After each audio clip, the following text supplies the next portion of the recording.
আইয়ুহাল্লাযীনা আমানু সাল্লু আলাইহি ওয়া সাল্লিমু তাসলিমা আল্লাহুম্মা সাল্লি আলা সাইয়্যিদিনা মাওলানা মুহাম্মাদ ওয়া আলা আলি সাইয়্যিদিনা মাওলানা মুহাম্মাদ। উড়ে যাও রে বাংলার হাওয়ার, উড়ে যাও রে মদিনা, এ আদমের সালাম কানি, এ আদমের সালাম কানি পৌঁছাই দিও মদিনায়। আল্লাহুম্মা সাল্লি আলা সাইয়্যিদিনা মাওলানা মুহাম্মাদ ওয়া আলা আলি সাইয়্যিদিনা মাওলানা মুহাম্মাদ। বাতি ছাড়া মাটির ঘরে সাদের দেহ তাকবে পরে। হ্যাঁ দুনিয়ার মানুষ বাতি ছাড়া মাটির ঘরে এবং আমার আপনার সাদের দেহ তাকবে পরে। 3.5 হাত মাটির তলে আমার আপনার এই দেহ পরে থাকবে। এখন আমরা দুনিয়াতে বেঁচে আছি, কিন্তু আমরা ওই দিকে আমরা ঘোরাফেরা করতেছি। কিন্তু এমন একটা সময় আসবে, ওই সময়ের মধ্যে আমার আপনার দেহ এই 3.5 হাত মাটির তলে যখন থাকবে, ওই সময় আমি আপনার এবং আমার পাশে কেউ থাকবে না, এবং আপনার পাশে কেউ থাকবে না, এবং শুধু এই 3.5 হাত মাটির তলে আমার দেহ পড়ে থাকবে। তাই জন্য শায়ের বলতেছেন, বাতি ছাড়া মাটির ঘরে যখন 3.5 হাত মাটির তলে যখন আমার দেহ এবং আপনার দেহ যখন পড়ে থাকবে, ওই সময় কেউ থাকবে না পাশে, ওই সময় শুধু আমার আপনার বুড়ি থাকবে। আমার আল্লাহ পাক রব্বুল আলামিন বললেন, মিনহা খলাকনাকুম ওয়া ফিহা নুঈদুকুম ওয়া মিনহা নুখরিজুকুম তারাতান উখরা। আমার আল্লাহ পাক রব্বুল আলামিন এই কুরআনুল কারীমের মধ্যে বললেন, মিনহা খলাকনাকুম ওয়া ফিহা নুঈদুকুম ওয়া মিনহা নুখরিজুকুম তারাতান উখরা। আমার আল্লাহ পাক রব্বুল আলামিন বললেন, হে দুনিয়ার মানুষ, যখন 3.5 হাত মাটির তলে যখন যাইবেন, ওই সময় আমার আল্লাহ পাক রব্বুল আলামিন কুরআনুল কারীমের মধ্যে বললেন, মিনহা খলাকনাকুম ওয়া ফিহা নুঈদুকুম। আমার আল্লাহ পাক রব্বুল আলামিন বলতেছেন, হে আমার বান্দা, হে আমার নবীর উম্মত, যখন ওই মাটির তল যখন যাবেন, আমার আল্লাহ পাক রব্বুল আলামিন শুধু তাই নাই, যেই মাটি থেকে আমাকে এবং আপনাকে বানিয়েছেন, ওই মাটির তলে 3.5 হাত মাটির তলে আমার এবং আপনার সাদের দেহ পরে থাকবে। এখন আমরা দেখতেছি কত মানুষ বাহাদুরি করে, অনেক মানুষ বাহাদুরি করে, কিন্তু শখ বুঝলে আজকে যদি শখ বুঝে যায়, কালকে এই বাহাদুরি থাকবে না, এই বাহাদুরি থাকবে না, কিছুই থাকবে না। তাই জন্য আমার আল্লাহ পাক রব্বুল আলামিন বললেন, ওয়া ফিহা নুঈদুকুম ওয়া মিনহা নুখরিজুকুম। আমার আল্লাহ পাক রব্বুল আলামিন বললেন, মাটি থেকে আমি তোমাদেরকে ফিরে নিব। যে মাটি দিয়ে আমাদেরকে এবং আপনাদেরকে সৃষ্টি করছে, ওই মাটির থেকে আবার ওই মাটির তল 3.5 হাত মাটির তলে এবং আমার আপনার দেহ আবার ওই মাটির তলে নিবেন। তাই জন্য আমার আল্লাহ পাক রব্বুল আলামিন বললেন, ওয়া মিনহা নুখরিজুকুম তারাতান উখরা। আমার আল্লাহ পাক রব্বুল আলামিন বললেন, এবং মাটি থেকে আবার তোমাদেরকে পুনরায় ফিরে নিব। জোরে বলি সুবহানাল্লাহ। যখন ওই সময় কাল হাসরের ময়দানে যখন আমরা এখন আসছি, আমরা এখন জীবিত আছি, কাল কিয়ামতের তখন আমার আল্লাহ পাক রব্বুল আলামিন কাল হাসরের ময়দানে যখন আমাকে এবং আপনাকে ডাক দিবেন, ওই সময় আমরা কিছু নিয়ে দাঁড়াইতে পারবো না। এখন আমরা নামাজ পড়তে পারি কিন্তু নামাজ পড়তে পারি না, শয়তানের দুখত পড়ে আমরা মসজিদে যাই কিন্তু আমরা নামাজ পড়তে পারি না, মন দিয়ে আমরা কিছুই করতে পারি না। তাই জন্য বলি, হে যুবক, এখন আমার আপনার নামাজ পড়ার সময় আছে। এই সময়ের মধ্যে আমার আল্লাহ পাক রব্বুল আলামিন, এই সময়ের মধ্যে আমার আল্লাহ পাক রব্বুল আলামিন এবং আমার আপনার ইবাদত কবুল করে নেবে। তাই জন্য বলতেছি, এখনো সময় আছে, আপনারা নামাজ পড়েন, 5 ওয়াক্ত নামাজ পড়বেন। আমার আল্লাহ পাক রব্বুল আলামিন আরো বললেন, ওয়া আকিমুস সালাতা ওয়া আতুজ যাকাত। আমার আল্লাহ পাক রব্বুল আলামিন বললেন, তোমাদেরকে আমি 5 ওয়াক্ত নামাজ ফরজ করে দিয়েছি।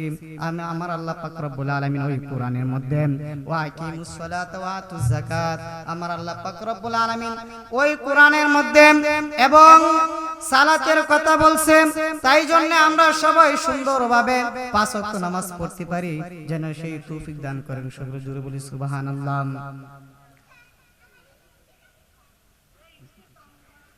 ওমা আরসালনাকা ইল্লা রাহমাতাল লিল আলামিন। আমার আল্লাহ পাক রব্বুল আলামিন বললেন, হে নবী, হে মায়ার নবী, আমি আপনাকে দুনিয়াতে পাঠাই নাই ইল্লা রাহমাতাল লিল আলামিন। আবার আমার আল্লাহ পাক রব্বুল আলামিন আমার নবীকে ডাক দিলেন, হে আমার বন্ধু, হে আমার বন্ধু, আমি আপনাকে দুনিয়াতে পাঠাইলাম, আমি অন্য অন্য নবীর মতন আমি আপনাকে দুনিয়াতে পাঠাই নাই, অন্য অন্য নবীর মতন আমি দুনিয়াতে পাঠাই নাই। যেরকম মুসা নবীর মতন আমি আপনাকে দুনিয়াতে পাঠাই নাই, যেরকম দাউদ নবীর মতন আমি আপনাকে দুনিয়াতে পাঠাই নাই, যেরকম সুলাইমান নবীর মতন আমি আপনাকে দুনিয়াতে পাঠাই নাই। আমি আপনাকে পাঠাইছি ইল্লা রাহমাতাল লিল আলামিন, নূর আলা নূর নবীজি এবং সারে রাহমাতুল আলম। আমার আল্লাহ পাক রব্বুল আলামিন এমন ভাবে আমার নবীকে পাঠাইলেন, যেরকম ইহুদির নবী, যেরকম খ্রিস্টানদের নবী, তেরকম মুসলমানদের নবী। তাই জন্য আমার আল্লাহ পাক রব্বুল আলামিন ওইভাবেই আমার নবীকে সম্মান দিয়ে এবং ইজ্জত দিয়ে নবীকে পাঠাইলেন। এবং আমার নবীর পিছনে কত কাফের, কত জাহেল, কত মানুষ আমার নবীর পিছনে দুশমনি করছে। কোনো মানুষই, কোনো কাফের, যত কাফেরগুলো আছে দুশমনি করে আমার নবীর সাথে পারে নাই।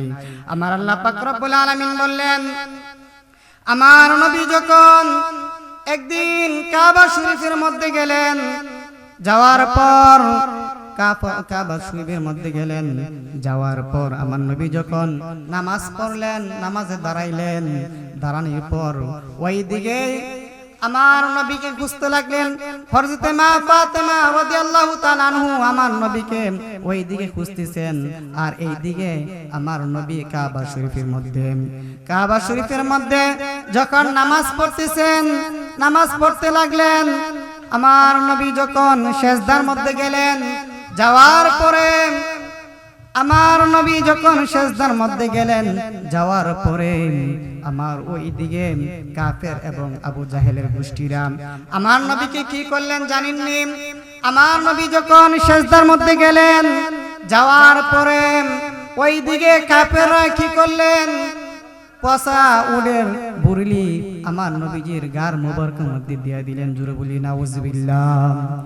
দেখেন আমার নবীজি ওই সময় কত ধৈর্যশীল ছিলেন। এখনো আমার নবী আমাদের জন্য, আপনাদের জন্য ইয়া হাবলি উম্মতি বলে কাঁদতেছেন। আমার নবী যখন ওই সময় সিজদার মধ্যে গেলেন, যাওয়ার পর আবু জাহেলের সঙ্গ পাঙ্গুরা মিলে আমার নবীজির গার মোবারকের মধ্যে দিয়ে দিলেন এই পচা উটের বুরুলি। আমার নবী যখন ওই সিজদার মধ্যে পড়লেন, আর ওই দিকে হযরতে মা ফাতেমা রাদিয়াল্লাহু তাআলা আনহা আমার নবীকে খুঁজতে লাগলেন। খুঁজতে কোনো দিকে পাই নাই, না পাওয়ার কারণে তারপরে আমার নবী যখন কাবা শরীফের মধ্যে আমার হযরতে ফাতেমা রাদিয়াল্লাহু তাআলা আনহা কাবা শরীফের মধ্যে আসলেন। আসার পরে দেখলেন আমার নবীজির গার মোবারকের মধ্যে ওই পচা উটের বুরুলি উটের বুড়িলি ওই আবু জাহেলের সঙ্গে পাঙ্গুরা। আবু জাহেলের সঙ্গে পাঙ্গুরা কি করলেন, আমার নবীজির গার মুবারকের মধ্যে ওই পচা উটের বুড়িলি দিয়ে দিলেন। দেওয়ার পর আমার হযরতে ফাতেমা রাদিয়াল্লাহু তাআলা আনহা দেখার পর চোখের পানি অজরে কান্না শুরু এসে পড়লেন। হে আব্বুজান, আপনার গার মুবারকের মধ্যে আবু জাহেলের গোষ্ঠীরা আপনার গার মুবারকের মধ্যে দিয়ে দিলেন। তাই আমার নবীকে বললেন, হে আব্বু, ওদেরকে বদদুয়া দেন না কেন? আমার নবীজি বললেন, না না না, আমি বদদুয়া দিতে পারবো না। আমি যদি ওদেরকে বদদুয়া দিই তাহলে ওরা ধ্বংস হয়ে যাবে, তাই আমি বদদুয়া দিতে পারবো না। আমার হযরত ফাতেমা রাদিয়াল্লাহু তাআলা আনহা আমার নবীকে বারবার বললেন, আব্বুজান, ওদেরকে বদদুয়া দিয়ে দেন, ওদেরকে ধ্বংস করে দেন। আমার নবী আবার বললেন, না ফাতেমা, আমি তো ওদেরকে বদদুয়া দিতে পারবো না। আমি যদি ওদেরকে বদদুয়া দেই তাহলে ওরা তো ধ্বংস হয়ে যাবে।